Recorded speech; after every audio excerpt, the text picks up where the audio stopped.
Gloria a Dios, aleluya. Dios te bendiga, iglesia, en esta mañana. Amén. El Señor nos bendiga más en este día que nos ha regalado y nos ha permitido estar en su casa para exaltar su nombre y bendecir su grandeza. Aleluya. Y vamos a comenzar, como ya es costumbre, explicando la confesión de fe de Filadelfia de 1742. Y en la mañana de hoy vamos a estar hablando acerca de la libertad cristiana y la libertad de conciencia. Es el capítulo número 21 de la confesión de fe de Filadelfia. Así que te invito a orar para que compartamos la palabra. Amén. Oramos. Padre y Dios de misericordia, honramos tu nombre, te bendecimos, te glorificamos, te exaltamos. Gracias por esta mañana, Señor, la cual tu misericordia se ha renovado sobre nosotros y podemos estar en tu casa. Háblanos, Señor, a través de tu palabra. Gracias, Padre, porque podemos estudiar esta confesión, la cual entendemos por tu palabra, que es, Señor, acorde a la misma, Dios. Ayúdanos a entenderla y que podamos, Padre, en nuestra vida ponerla por obra. En el nombre de Jesús te damos las gracias y te decimos amén y amén. Gloria a Dios. Como le decía, es el capítulo 21 de la confesión de fe de Filadelfia de 1742. Y este capítulo habla de la libertad cristiana y la libertad de conciencia. Vamos a dividirlo en dos partes. Hoy vamos a estar hablando solamente de la libertad cristiana, ¿verdad? Ahora, ¿qué es la libertad cristiana y en qué consiste? Bueno, vamos a citar la confesión de fe, que dice así, de esta manera: la libertad que Cristo ha comprado para los creyentes bajo el Evangelio consiste en su libertad de la culpa del pecado, de la ira condenatoria de Dios y de la severidad y maldición de la ley, y de ser librados de este presente siglo malo, de la servidumbre de Satanás y del dominio del pecado, del mal de las aflicciones, del temor y aguijón de la muerte y de la victoria del sepulcro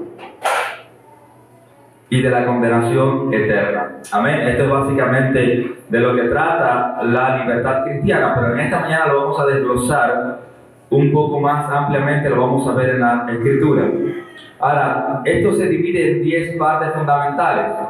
La primera parte, ¿verdad?, en lo que la libertad cristiana consiste, es en ser librados de la culpa del pecado, ¿verdad? En ser librados de la culpa del pecado. El hombre, al transgredir el mandamiento de Dios y desobedecerle, cae de su estado de perfección moral y relación con él. Por tanto, al entrar el pecado por la desobediencia, queda culpable de juicio delante del tribunal de Dios. O sea, por causa de la entrada del pecado, de la desobediencia, ¿verdad?, del hombre, pues queda culpable de juicio delante del tribunal de un Dios santo, justo y bueno. Y esto lo podemos ver en Romanos capítulo 5, verso 12, cuando dice: por tanto, como el pecado entró en el mundo por un hombre, y por el pecado la muerte, así la muerte pasó a todos los hombres, por cuanto todos pecaron. Fíjense como el apóstol Pablo señala aquí en Romanos capítulo 5, verso 12, que todos los hombres han pecado, ¿verdad? Todos los hombres han pecado porque ese pecado original, ¿verdad?, y esa muerte espiritual pasó a todos los hombres. Por tanto, todos los que nacen, ¿verdad?, en este cuerpo, en esta raza humana, pues cargan esa naturaleza pecaminosa. Y quizás algunos dicen, bueno, pues yo no he pecado, y usted quizás lo ha escuchado, personas que dicen, no, yo no soy pecador, yo no cometo pecado, como vimos en el tiempo de la cruzada, personas que decían que no eran pecadores. Bueno, Romanos 3, 9 dice, Romanos 3 del verso 9 en adelante dice, ¿qué pues? ¿Somos nosotros mejores que ellos? En ninguna manera, pues ya hemos acusado a judíos y a gentiles que todos están bajo pecado. Como está escrito, no hay justo ni aun uno, no hay quien entienda, no hay quien busque a Dios, todos se desviaron a una, se hicieron inútiles. No hay quien haga lo bueno, no hay ni siquiera uno. Sepulcro abierto es su garganta, con su lengua engañan, veneno de áspides hay debajo de sus labios. Su boca está llena de maldición, de amargura. Sus pies se apresuran para derramar sangre. Quebranto y desventura hay en sus caminos, y no conocieron camino de paz. No hay temor de Dios delante de sus ojos. Pero sabemos que todo lo que la ley dice, lo dice a los que están bajo la ley, para que toda boca se cierre y todo el mundo quede bajo el juicio de Dios. Todo hombre, al tener esta condición pecaminosa, queda y está bajo el justo juicio de Dios. Romanos 3:23 dice la palabra: por cuanto todos pecaron y están destituidos de la gloria de Dios. Es un texto que todos conocemos, ¿verdad? Dice el apóstol Pablo que todos hemos pecado, ¿verdad? Y por ende el hombre ha quedado destituido de la gloria de Dios y su relación con Él. Ahora, ¿qué sucedió? Para que nosotros fuésemos librados de la culpa del pecado. ¿Qué ocurrió? Para que usted y yo fuésemos librados de esa culpa del pecado. Bueno, para que nosotros fuésemos exonerados de esa culpa, alguien más debía pagar la deuda por nosotros, ¿verdad? Es ahí cuando viene Cristo en la cruz del Calvario, paga por nosotros la deuda, haciéndose pecado, cargando nuestra culpa en sus hombros, para que por la fe en Él, ahora la justicia de Cristo sea transferida a nosotros, ¿verdad? Eso se conoce como la doble imputación, y esto lo podemos ver en la palabra en segunda carta a los Corintios, capítulo 5, verso 21, cuando dice: al que no conoció pecado, por nosotros lo hizo pecado, para que nosotros fuésemos hechos justicia de Dios en Él. Amén. En la cruz del Calvario, Dios imputa nuestro pecado en Cristo, pero al mismo tiempo la justicia de Cristo es imputada en nosotros. De manera que ahora por la fe en Cristo, nosotros tenemos la justicia de Él, ¿verdad? Romanos 8:33 dice la palabra: ¿quién acusará a los escogidos de Dios? Dios es el que justifica. Amén. El mismo Dios que condena el pecado, que condena la maldad, es el que justifica, pero ahora por la fe en Cristo Jesús. Y Pablo pregunta: ¿quién acusará a los escogidos de Dios? De manera que nadie ahora puede levantarse en el tribunal de Dios para acusarnos a usted y a mí, porque ya hemos sido exonerados y librados de esa culpa del pecado por la fe en Cristo Jesús. Fuimos librados de la culpa del pecado y ahora nadie puede acusarnos en el tribunal de Dios, porque fuimos justificados por la fe en Cristo Jesús. En segundo lugar, amados, fuimos librados de la ira condenatoria de Dios. Fuimos librados de su ira. La ira de Dios es la respuesta justa y mesurada de su santidad hacia el mal. En otras palabras, la ira de Dios es el pago que Él da al hombre que vive conforme a sus pasiones y deseos pecaminosos. ¿Se entiende? La ira de Dios es el justo pago que Dios da a aquellos hombres que viven en sus pasiones y deseos pecaminosos. Eso es, a modo general, toda la humanidad, ¿verdad?, vive en esta condición. La raza humana vive en esta condición pecaminosa. Ahora, Romanos 1 habla acerca de esta culpabilidad del hombre. Y dice a partir del verso 18: porque la ira de Dios se revela desde el cielo contra toda impiedad e injusticia de los hombres que detienen con injusticia la verdad. Porque lo que de Dios se conoce les es manifiesto, pues Dios se lo manifestó. Porque las cosas invisibles de Él, su eterno poder y deidad, se hacen claramente visibles desde la creación del mundo, siendo entendidas por medio de las cosas hechas, de modo que no tienen excusa. Pues habiendo conocido a Dios, no le glorificaron como a Dios, ni le dieron gracias, sino que se envanecieron en sus razonamientos, y su necio corazón fue entenebrecido. Profesando ser sabios, se hicieron necios y cambiaron la gloria del Dios incorruptible en semejanza de imagen de hombre corruptible, de aves, de cuadrúpedos y de reptiles. Por lo cual también Dios los entregó a inmundicia en las concupiscencias de sus corazones, de modo que deshonraron entre sí sus propios cuerpos, ya que cambiaron la verdad de Dios por la mentira, honrando y dando culto a las criaturas antes que al Creador, el cual es bendito por los siglos de los siglos. Por esto Dios los entregó a pasiones vergonzosas, pues aún sus mujeres cambiaron el uso natural por el que es contra natura, y de igual modo también los hombres, dejando el uso natural de la mujer, se encendieron en sus lascivias unos con otros, cometiendo hechos vergonzosos, hombres con hombres, y recibiendo en sí mismo la retribución de su extravío. Fíjense cómo el apóstol Pablo habla acerca de la culpabilidad del hombre en el estado de corrupción moral en el que cayó la raza humana, ¿verdad? Ahora, por ende, el hombre queda merecedor de la ira de Dios. Es muy importante que esto lo sepamos y lo entendamos. Por causa de esta corrupción moral y por causa que el corazón del hombre es dado continuo al mal, el hombre es merecedor de la ira de Dios. Romanos 2, versos 5 en adelante dice: Pero por tu dureza y por tu corazón no arrepentido atesoras para ti mismo ira para el día de la ira y de la revelación del justo juicio de Dios, el cual pagará a cada uno conforme a sus obras, vida eterna a los que perseverando en bien hacer buscan gloria y honra e inmortalidad, pero ira y enojo a los que son contenciosos y no obedecen a la verdad, sino que obedecen a la injusticia. Aquellos que solamente viven en un estado pecaminoso y se glorían, ¿verdad?, de esa vida pecaminosa, pues ellos, dice la Escritura, que como no obedecen a la verdad, van a probar, amados, van a sentir el peso de la ira de Dios sobre ellos. Ahora, ¿qué sucedió para que nosotros fuésemos librados de la ira condenatoria de Dios? Volvemos a esta pregunta. ¿Qué sucede? ¿O qué sucedió, verdad, para que usted y yo ahora fuésemos librados, fuésemos exonerados de esa justa ira de Dios, que es el pago por el pecado? Bueno, pues la respuesta es similar a la anterior. Alguien debía ser condenado a muerte y revivir en sí mismo y vivir, en sí mismo la justa ira de Dios.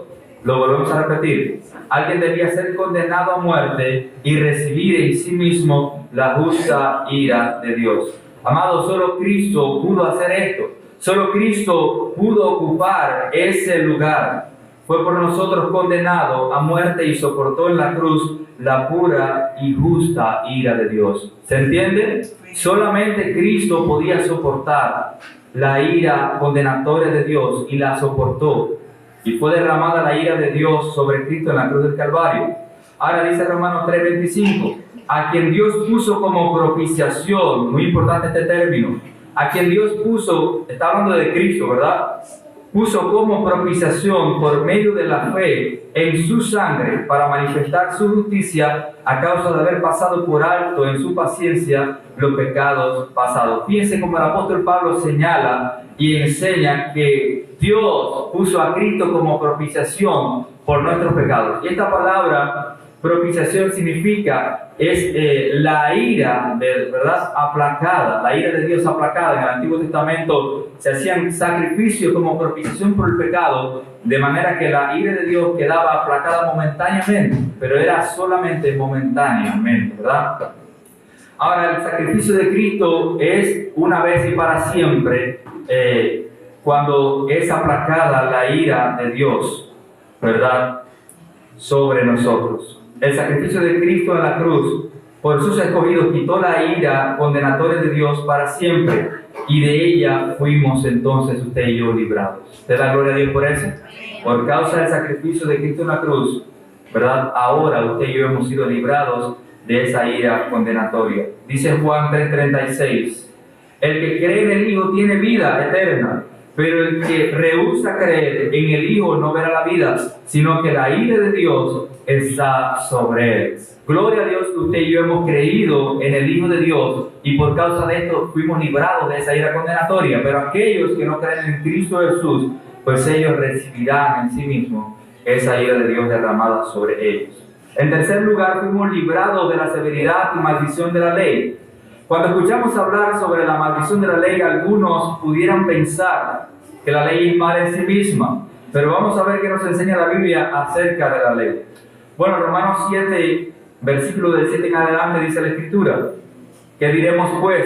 ¿La ley es pecado? En ninguna manera. Pero yo no conocí el pecado sino por la ley, porque tampoco conociera la codicia si la ley no dijera, no codiciarás. Mas el pecado, tomando ocasión por el mandamiento, produjo en mí toda codicia, porque sin la ley el pecado está muerto.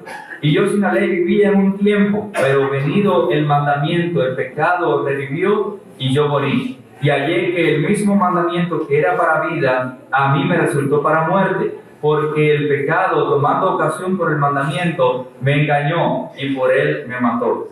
De manera que la ley a la verdad es santa, y el mandamiento santo, justo y bueno. Luego lo que es bueno vino a ser muerte para mí, en ninguna manera, sino que el pecado, para mostrarse pecado, produjo en mí la muerte por medio de lo que es bueno, a fin de que por el mandamiento el pecado llegase a ser sobremanera pecaminoso, porque sabemos que la ley es espiritual, mas yo soy carnal, vendido al pecado. ¿Se entiende esto? La ley es santa, la ley es justa, la ley es buena. Los malos somos nosotros, el malo es el hombre. La ley lo que hace es mostrar esa naturaleza pecaminosa del hombre.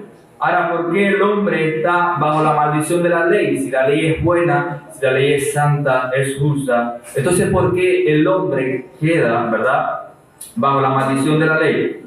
Bueno, para el hombre poder ser justificado por la ley debía cumplirla en toda su exactitud. Ningún hombre podía ser posible, porque si se transgredía en un punto de la ley, se hacía culpable en todas. ¿Se entiende esto? Toda la ley, si se hace transgresión en un punto de la ley, entonces se hace transgresión de toda la ley, y nadie en toda la historia de la humanidad podía cumplir la ley en su exactitud, a cabalidad. Nadie podía cumplir toda la ley. Y esto lo vemos en Santiago capítulo 2, versos del 10 al 11. Dice: porque cualquiera que guardare toda la ley, pero ofendiere en un punto, se hace culpable de todos. Porque el que dijo, no cometerás adulterio, también ha dicho, no matarás. Ahora bien, si no cometes adulterio, pero matas, ya te has hecho transgresor de la ley. Amados hermanos, de manera que ningún hombre puede cumplir la ley a cabalidad, sino que por causa de la ley, el hombre constantemente en transgresión, ¿verdad?, vive en desobediencia y no puede ser justificado por la ley. Ahora, al nosotros no poder cumplir toda la ley y vivir vidas perfectas, por esa causa la ley nos condena. ¿Se entiende? Al nosotros no poder cumplir la ley en toda su extensión, por causa de esto, la ley nos condena. Ahora, ¿cómo fue que fuimos nosotros librados de esa condenación de la ley? ¿Cómo fue que fuimos librados? Bueno, pues sencillo, tuvo Cristo que venir y vivir por nosotros esa vida perfecta, cumpliendo toda la ley, para que por la fe en Él, esa vida perfecta fuese adjudicada a nosotros.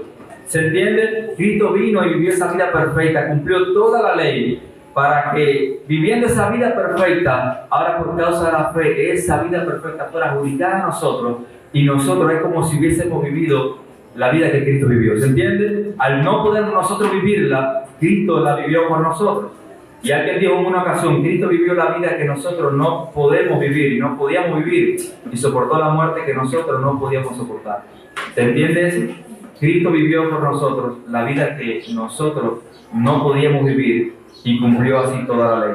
Gálatas 3:13 dice la palabra: Cristo nos redimió de la maldición de la ley, hecho por nosotros maldición, porque está escrito, maldito todo el que es colgado en un madero. Fíjese cómo dice la Escritura, y Pablo señala que Cristo, dice, se hizo por nosotros maldición. No es que Cristo cargó la maldición, Cristo se hizo maldición por nosotros, amados, para redimirnos de la maldición de la ley. En cuarto lugar, fuimos librados del presente siglo malo. ¿Qué significa esto? El presente siglo malo se está refiriendo a este mundo en el cual usted y yo todavía estamos viviendo. Y es un mundo caído, un mundo donde todavía vemos la maldad acrecentándose, ¿verdad?, en esta tierra. Gálatas 1, verso 3 dice la Escritura: gracia y paz sean a vosotros, de Dios el Padre y de vuestro Señor Jesucristo, el cual se dio a sí mismo por nuestros pecados, para librarnos del presente siglo malo, conforme a la voluntad de nuestro Dios y Padre.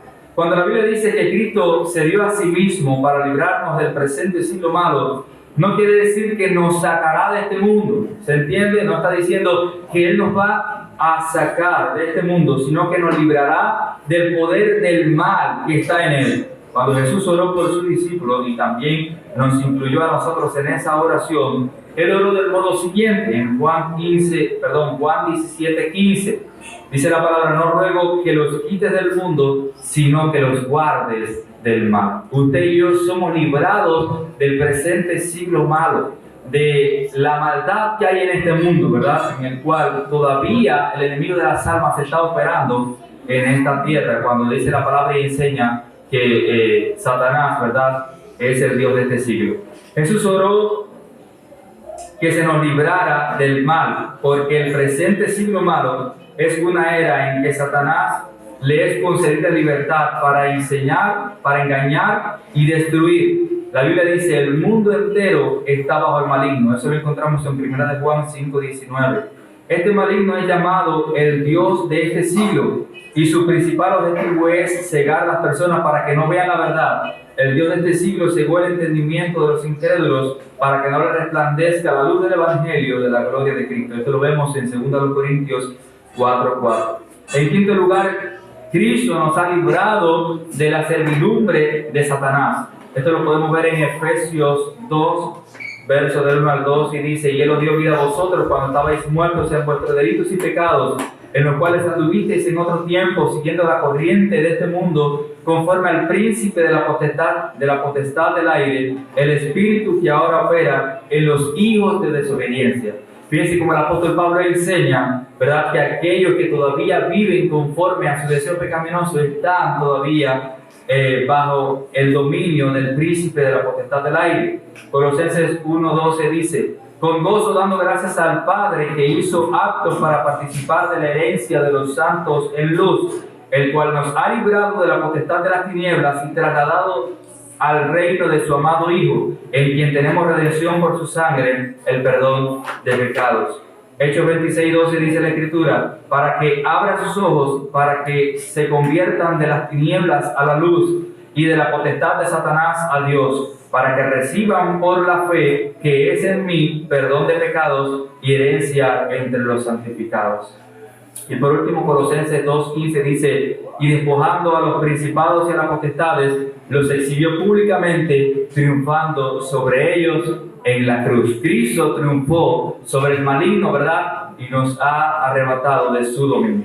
En sexto lugar, Cristo nos ha librado del dominio del pecado, ¿verdad? El hombre en su naturaleza pecaminosa es esclavo del pecado, dominado y atado al pecado, ¿verdad? Recordamos en Génesis 6 cuando dice que el corazón del hombre es dado de continuo al mal. Es una condición inherente de la raza humana. Ahora, Romanos 6 dice, a partir del verso 15, ¿qué pues? ¿Pecaremos porque no estamos bajo la ley, sino bajo la gracia? En ninguna manera. ¿No sabéis que si os sometéis a alguien como esclavo para obedecerle, sois esclavos de aquel a quien obedecéis, sea del pecado para muerte, o sea de la obediencia para justicia? Pero gracias a Dios, que aunque éramos esclavos del pecado, habéis obedecido de corazón aquella forma de doctrina a la cual fuisteis entregados, y libertados del pecado, vinisteis a ser siervos de la justicia. Gloria a Dios, amados, que usted y yo hemos sido librados y libertados, ¿verdad?, de la esclavitud del pecado, y hemos hecho siervos de Cristo ahora. Juan 8:32 dice: y conoceréis la verdad, y la verdad os hará libres. Es Cristo hablando acá. Y conoceréis la verdad, y la verdad os hará libres. Le respondieron: linaje de Abraham somos, y jamás hemos sido esclavos de nadie. ¿Cómo dices tú, seréis libres? Jesús le respondió: de cierto os digo, que todo aquel que hace pecado, esclavo es del pecado. Y el esclavo no queda en la casa para siempre, el Hijo sí queda para siempre. Así que, si el Hijo os libertare, seréis verdaderamente libres. Ahora, cuando escuchamos este texto podemos preguntarnos, bueno, ¿y cómo Jesús dice que el que hace pecado es esclavo del pecado? Se está refiriendo, ¿verdad?, a esa vida que todavía vive conforme a la voluntad de la carne y de sus pensamientos, como dice la Escritura. Es una vida que todavía se goza y se deleita en el pecado. Es cuando Jesús se refiere al que hace el pecado, dice que todavía es el esclavo del pecado. Pero gloria a Dios que dice que si el Hijo os libertare, seréis verdaderamente libres. De manera que Cristo amado nos ha libertado del poder y la potestad del pecado. El número 7, ¿verdad? Cristo nos ha librado del mal de las aflicciones. Veíamos anteriormente que nosotros, aunque somos cristianos redimidos, ¿verdad?, por la sangre de Cristo, pasamos aflicciones. Pero de lo que Cristo nos libró, cuando dice del mal de las aflicciones, es, por ejemplo, cuando usted ve personas que están atravesando circunstancias difíciles en el mundo, no tienen a Cristo en sus corazones, pero se drogan para mitigar el dolor. Algunos se suicidan, otros, ¿verdad?, visitan cierto tipo de psicólogos y demás, ¿verdad? Bueno, de eso Cristo nos ha librado. Y aunque nosotros pasamos aflicciones, pero nos ha librado de ese mal de las aflicciones, de manera que aunque pasamos aflicciones, confiamos y esperamos en Él. ¿Cuántos dicen amén? Romanos 8:28 no lo sabemos, dice, y sabemos que los que aman a Dios, todas las cosas les ayudan a bien. Ahí está incluidas las aflicciones, ¿verdad? Y dice, esto es, a los que conforme a sus propósitos son llamados. ¿Cuántos aquí creen que hemos sido llamados conforme a su propósito? ¿Cuántos creen que hemos sido escogidos? Amén. Bueno, pues por causa de eso, ¿verdad? Las aflicciones vienen también incluidas en el propósito eterno y soberano de Dios. Número 8, Cristo nos ha librado del temor y el aguijón de la muerte. 1 Corintios 15:54 dice la Escritura, y cuando esto corruptible se haya vestido de incorrupción y esto moral se haya vestido de inmortalidad, entonces se cumplirá la palabra que está escrita, sorbida es la muerte en victoria. ¿Dónde está, oh muerte, tu aguijón? ¿Dónde, oh sepulcro, tu victoria? Ya que el aguijón de la muerte es el pecado y el poder del pecado la ley. Mas gracias sean dadas a Dios, que nos da la victoria por medio de nuestro Señor Jesucristo. Cuando leemos en Romanos capítulo 8 y vemos que el Pablo dice que somos más que vencedores por medio de aquel que nos amó, muchas veces pensamos en victorias banales de la tierra, de la carne. No, la victoria es sobre la muerte y sobre el temor de la muerte también. Amén. Es la victoria que Cristo nos ha dado a él, en él. Jesús eliminó el aguijón de la muerte al tomar sobre sí el pecado y la muerte, venciéndolos él solo. Demostró su victoria sobre ellos y al resucitar de la tumba, Cristo es más poderoso que el pecado y la muerte. Gracias a su victoria sobre la muerte podemos estar seguros de que si tenemos fe en Cristo, también resucitaremos algún día y compartiremos la vida eterna en Él. Por tanto, no tenemos que temer lo que suceda después de morir. No tenemos que temer de la muerte. No tenemos que temer que la muerte tenga poder sobre nosotros. Jesús tiene poder sobre el pecado y la muerte y lo demostró en la cruz. Número 9, Cristo venció sobre la victoria del sepulcro. Lo vemos en Hebreos 2:14 cuando dice, así que por cuanto los hijos participaron de carne y sangre, Él también participó de lo mismo para destruir por medio de la muerte el que tenía el imperio de la muerte, esto es el diablo, y librar a todos los que por el temor de la muerte están durante toda la vida sujetos a servidumbre.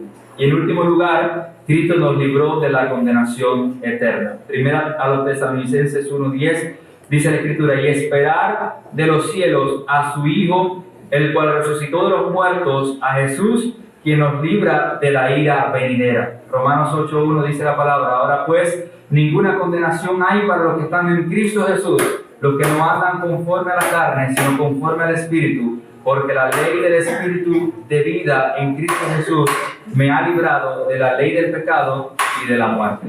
Fíjense de cuántas cosas Cristo nos ha librado, de la condenación del pecado, de la maldición de la ley, del aguijón de la muerte y de tantas cosas más. Amén. Así que gloria a Dios por esa libertad cristiana, la cual por el Evangelio Cristo ha ganado para nosotros. Dios te bendiga más en esta mañana.